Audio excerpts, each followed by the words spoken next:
All right, our next topic is infinite limits. In an infinite limit, for example, the limit as x approaches 0 for 3 over x squared, in this limit, it will be equal to infinity. This is because that at the 0 point, there is an asymptote, a vertical asymptote. The graph looks something like this. And there's an asymptote along this line right at the 0 point. Now, because these lines will keep on going up into infinity, but they will never reach 0, the limit of this point is infinity. Also because they are moving in the same direction, they are both going towards infinity, or positive infinity. Now, a few properties. Let's say first, the limit of f of x approaches c, equals infinity, and the limit as x approaches c of g of x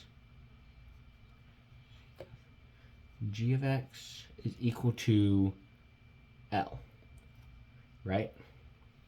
If we, first of all, if we add them or subtract them, it will equal infinity. So the limit is, as x approaches c, of f of x plus g of x. No matter what, it'll always equal infinity. It's the same thing if you multiply them together. Limit as x approaches c of f of x times g of x. Except for the fact that if L is less than 0, so let's say it's going to equal infinity if L is greater than 0. But it will equal negative infinity if L is less than 0. So if L is negative, it'll be a negative infinity. If L is positive, it'll be a positive infinity. For example, our original problem of 3x, or 3 over x squared, right? If we're doing the limit as x approaches 0, and we're multiplying this by, let's just say, x plus 1. Well, if you plug in 0 for x plus 1, it's going to equal a positive number. So this means the limit will be equal to positive 0. But if you do the limit as x approaches 0, alright, sorry, my camera had cut out. So for rule number 2, f of x times g of x equals infinity or negative infinity. Let's use the limit as x approaches 0 of 3 over x squared times x minus 1.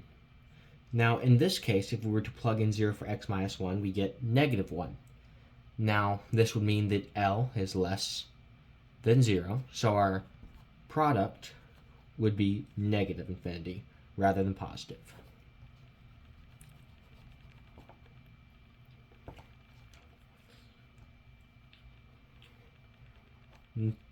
Our last rule states that it's the quotient rule, and it states that for the limit as x approaches c of g of x over f of x,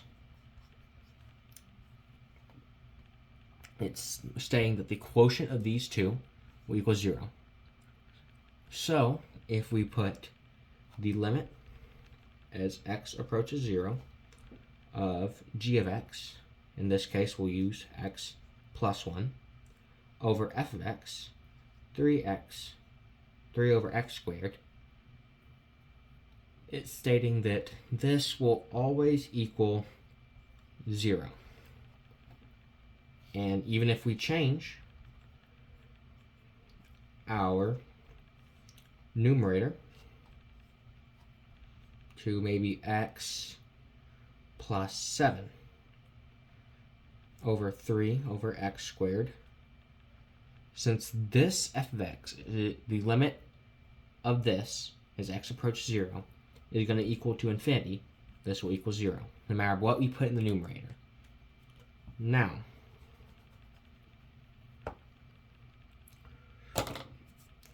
I'm going to work through one more problem, because I didn't earlier.